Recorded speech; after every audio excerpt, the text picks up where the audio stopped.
Bank of Baroda का नया brand ambassador किसे नियुक्त किया गया है? बैंक ऑफ बड़ौदा बड़ी राष्ट्रीयकृत बैंक है, तो शेफाली वर्मा इसकी ब्रांड एम्बेसडर नियुक्त की गई हैं। अब आपको कमेंट बॉक्स में ये बताना है कि शेफाली वर्मा किस खेल से संबंधित हैं। ममता बियॉन्ड 2021 नामक पुस्तक के लेखक कौन हैं? तो ममता बियॉन्ड 2021 काफ़ी चर्चित पुस्तक रही। इसके लेखक हैं जयंत घोषाल। तीसरा राष्ट्रीय जल पुरस्कार 2020 में किस राज्य को सर्वश्रेष्ठ राज्यों की श्रेणी में प्रथम पुरस्कार से सम्मानित किया गया है? बताया जा चुका है कई बार इस प्लेटफॉर्म से, तो उत्तर प्रदेश। तो मोस्ट इंपॉर्टेंट फैक्ट है ये।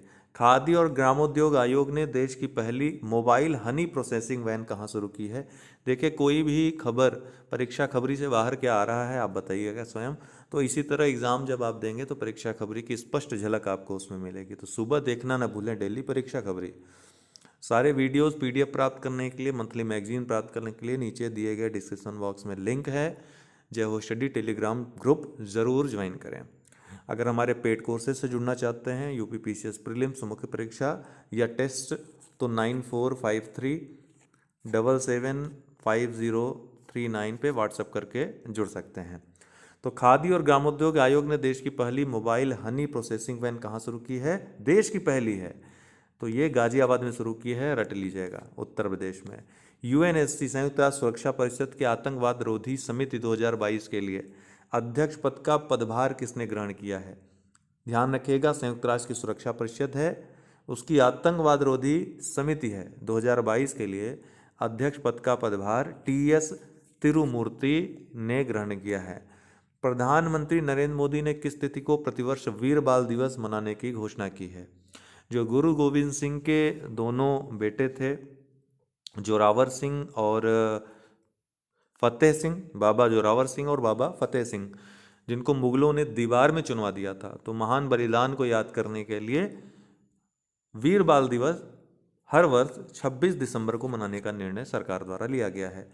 विश्व आर्थिक मंच द्वारा जारी वैश्विक जोखिम रिपोर्ट 2022 के अनुसार 2024 तक, कब तक? 2024 तक वैश्विक अर्थव्यवस्था में कितने प्रतिशत गिरावट का अनुमान है? किसके द्वारा? WEF, विश्व आर्थिक मंच के द्वारा जो वैश्विक जोखिम रिपोर्ट जारी हुई है।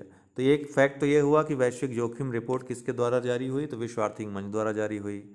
कब तक? 2024 तक। वैश्विक अर्थव्यवस्था में कितने प्रतिशत गिरावट का अनुमान है? तो ये 2.3% वैश्विक अर्थव्यवस्था में गिरावट का अनुमान है। तो फसल कटाई का त्यौहार लोहड़ी किस राज्य में 13 जनवरी 2022 को मनाया गया? तो लोहड़ी कहाँ मनाया जाता है?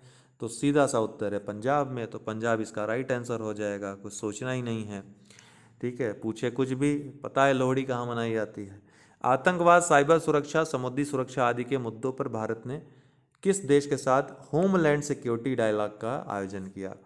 तो मोस्ट इंपॉर्टेंट फैक्ट है, आतंकवाद, साइबर सुरक्षा, समुद्री सुरक्षा। मेंस जो लोग देने जा रहे हैं उनके लिए भी ये फैक्ट महत्वपूर्ण है। किस देश के साथ किया है? तो ये अमेरिका के साथ, यूएसए के साथ किया है, होमलैंड सिक्योरिटी डायलॉग। बी वाला राइट आंसर है। ओके। वन स्थिति रिपोर्ट 2021 के अनुसार देश के भौगोलिक क्षेत्र के कितने प्रतिशत भूभाग पर वन क्षेत्र का विस्तार है, ये पूछ रहा है। तो राइट आंसर क्या हो जाएगा? 21.71%। कितना? 21.71%। ये जो नई रिपोर्ट आई है उसमें वन क्षेत्रफल की बात हो रही है यहाँ पे। वन और जो वृक्षावरण है, वनावरण है, ये अलग अलग हैं। तो कुल वनावरण और वृक्षावरण कहेगा तो दोनों जोड़ देंगे। वनावरण कहेगा अर्थात वन की बात यहाँ पे हो रही है, पूरी वन स्थिति रिपोर्ट में वन क्षेत्रफल की बात हो रही है, तो 21.71% है। टोक्यो ओलंपिक में कांस्य, अब यहाँ पर मैं कमेंट बॉक्स में आप लोगों का जवाब जानना चाहूँगा कि कुल अगर वनावरण और वृक्षावरण मिलाकर बताना हो कितना है भौगोलिक क्षेत्रफल का, तो उसका आंसर क्या होगा ये आपको बताना है कमेंट बॉक्स में। ठीक। टोक्यो ओलंपिक में 32वां जो टोक्यो ओलंपिक अभी हाल ही में संपन्न हुआ अगस्त में, कांस्य पदक विजेता लवलीना बोरगोहेन को किस राज्य सरकार ने पुलिस उपाधीक्षक डिप्टी एसपी नियुक्त किया है? तो किस राज्य सरकार ने? भैया असम की थी तो असम ने, ए वाला राइट आंसर है। केंद्र सरकार ने भारतीय जीवन बीमा निगम में कितने प्रतिशत एफडीआई को मंजूरी दी है?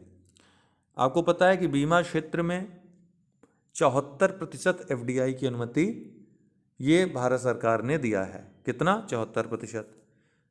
लेकिन ये जो बीमा क्षेत्र में 74% की FDI सीमा है, भारतीय जीवन बीमा निगम में लागू नहीं होती है। इस चीज को, इस अंतर को नहीं समझेंगे तो ये क्वेश्चन गलत हो जाएगा। तो कितनी अनुमति दी है? तो बीमा अधिनियम के तहत चूंकि ये रेगुलेट होता है भारतीय जीवन बीमा निगम, तो यहाँ पर अलग व्यवस्था है। इसमें अभी हाल ही में केंद्र सरकार ने 20% FDI को मंजूरी दी है। तो ये बहुत इंपॉर्टेंट है, साथ ही बहुत कंफ्यूजिंग है, याद रखिएगा जो आपको मैंने बताया है। प्रधानमंत्री की पंजाब यात्रा के दौरान सुरक्षा चूक की जांच हेतु किसकी अध्यक्षता में कमेटी का गठन किया गया है? हो सकता है पूछ ले। तो ये बी और सी दोनों राइट आंसर है।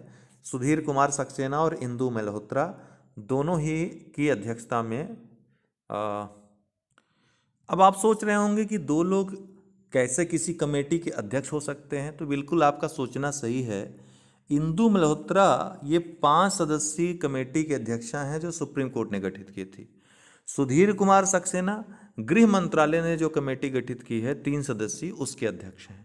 तो ये दोनों अलग अलग कमेटियां हैं, ये याद रखिएगा। उत्तर प्रदेश के झांसी में स्थित किस बांध को international commission on irrigation and drainage द्वारा वर्ल्ड हेरिटेज इरिगेशन श्रेणी में शामिल किया गया है?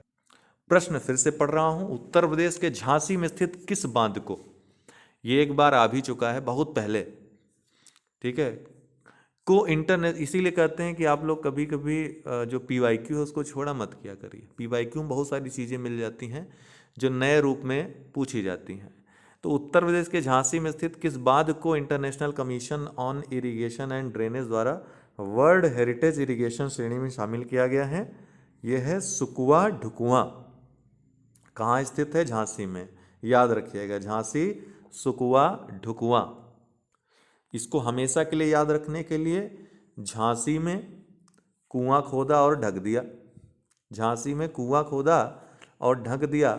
इस चीज़ से आपको हमेशा याद रहेगा कि झांसी में ही क्यों कुआं खोदा, पानी कम है, झांसी में कुआं खोदा और फिर उसको ढक भी दिया। पानी नहीं निकलेगा तो क्या करेंगे? ढक ही देंगे। तो डी वाला राइट आंसर है। ऑस्कर पुरस्कार प्राप्त करने वाले दुनिया के पहले अश्वेत अभिनेता कौन थे जिनका हाल ही में निधन हो गया? मोस्ट इंपॉर्टेंट फैक्ट है, कौन है ये? सिडनी पोइटियर। क्या नाम है इनका? सिडनी पोइटियर।